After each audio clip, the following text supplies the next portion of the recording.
बराकाटी में गुवाहाटी हाईकोर्ट की स्थायी बेंच बनाए जाने की मांग रखा है। हाईकोर्ट बेंच वास्तवायन कमेटी के कार्यकर्ताओं ने इस संदर्भ में आने वाले 14 मार्च को प्रधानमंत्री नरेंद्र मोदी व मुख्यमंत्री हेमंत बिश्व शर्मा के समक्ष एक स्मारक लिपिट प्रदान किए जाने की तैयारी चल रही है। सिलचर बार संस्था में आयोजित एक पत्रकार सम्मेलन के जरिए हाईकोर्ट बेंच वास्तवायन कमेटी के आह्वायक आईनजीबी ध्रुव कुमार शाह, आईनजीबी दीपक चक्रवर्ती, आईनजीबी प्रसन्नजीत देव, आईनजीबी देवव्रत दास, आईनजीबी दीपक कुमार देव, आईनजीबी स्वर्णाली घोष, आईनजीबी नीलाद्री राय, आईनजीबी धर्मानंद देव, यासीन अली बड़भुइया प्रमुख ने सिलचर शहर में गुवाहाटी हाईकोर्ट के स्थायी बेंच निर्माण को लेकर मांग रखे हैं।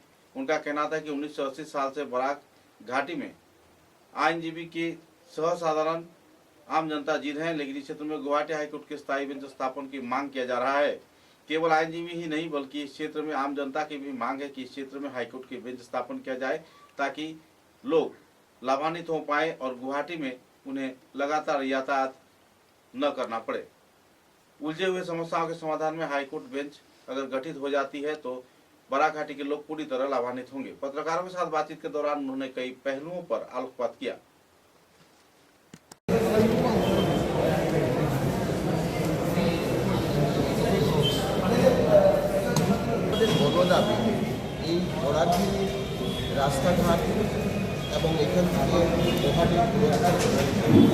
সাংবাদিক বন্ধুগণ, আজকের আমাদের এই সাংবাদিক সম্মেলনের মুখ্য উদ্দেশ্য হচ্ছে গুয়াহাটি হাইকোর্টের একটি স্থায়ী বেঞ্চ এই বরাক ভ্যালিতে স্থাপন, এবং সেটা আমাদের এই অঞ্চলের গণদাবি।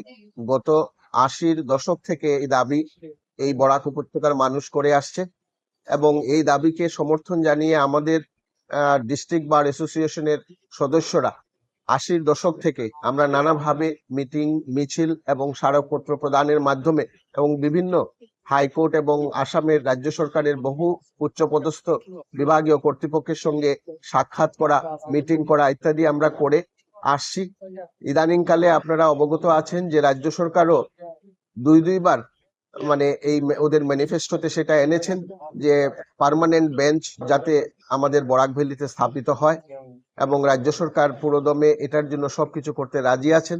কিন্তু তারপরও আমরা শুনতে পাচ্ছি যে যেহেতু আধুনিক প্রযুক্তি দোহাই দিয়ে সেই বিষয়টাকে ধামাচাপা দেওয়ার একটা চেষ্টা চলছে, তাই আমরা আজকের এই মিটিং এর উদ্দেশ্য হচ্ছে যে আমরা আগামীকালকে যেহেতু আমাদের মাননীয় প্রধানমন্ত্রী আসছেন, তার সামনে আপনাদের মাধ্যমে সেই স্পর্শকাতর বিষয়টি যদি আপনারা একটু উত্থাপন করেন এবং তোলেন, এবং মাননীয় মুখ্যমন্ত্রীও সেখানে থাকবেন, এবং আমাদের এই দাবি যদি আদায় না হয় অবিলম্বে, তাহলে আমরা আগামীতে বৃহত্তর আন্দোলন গড়ে তোলার দিকে আমরা সংকল্পবদ্ধ। এই বলে আমার বক্তব্য শেষ করছি। ধন্যবাদ।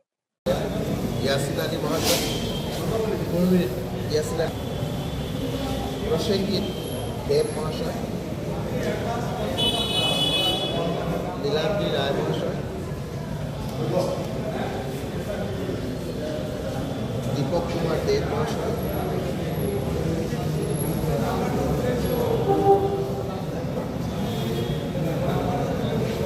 দেবব্রত দাস মহাশয়,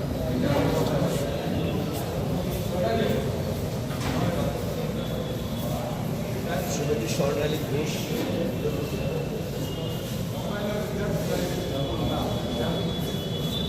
ধর্মানন্দ দেব মহাশয়, রণবীর দেব মহাশয়। আমার পরিচয় হচ্ছে আমি ধ্রুব কুমার শাহ।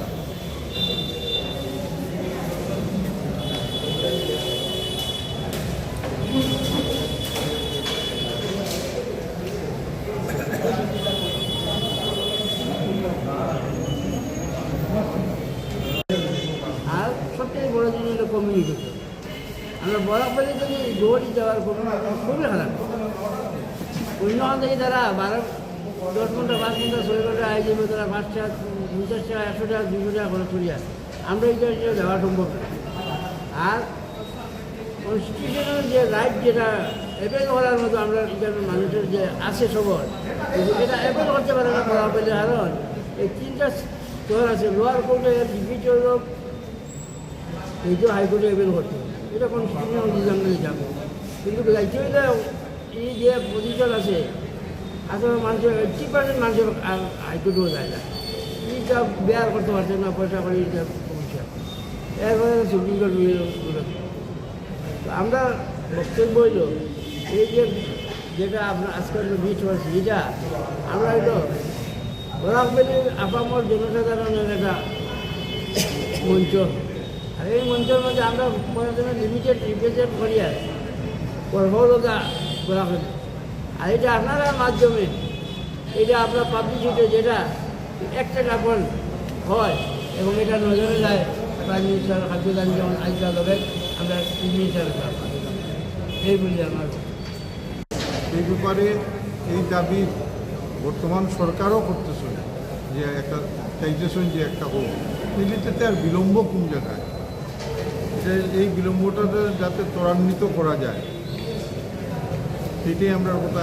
একটা সময়ে আমরা তরুণ গগৈ যখন চিফ মিনিস্টার আসলাম তখন আমরা বরাক উপত্যকার 15 জন এমএলএ তাদের কাছ থেকে আমরা ইয়া অ্যাসেম্বলিতে চলা অবস্থায় তারা সবাই সহমত ইয়া সই করিয়ে আমরা একটা মেমোরেন্ডাম দিয়েছিলাম। তরুণ গগৈ সেটারে আমরা হাইকোর্টের কাছে পাঠানো হয়েছিল। পরবর্তী সময়ে সেইটা আর কার্যকরী হয়েছিল। এইবার তো আমরা আশা করব যে সরকারও যখন কইতেছেন যে আমরা এখানে তারা ম্যানিফেস্টোতেও রাখছেন বিজেপি দলের তরফ থেকে, সুতরাং আমরা চাইব যে এটা হোক। এবং এই ব্যাপারে তো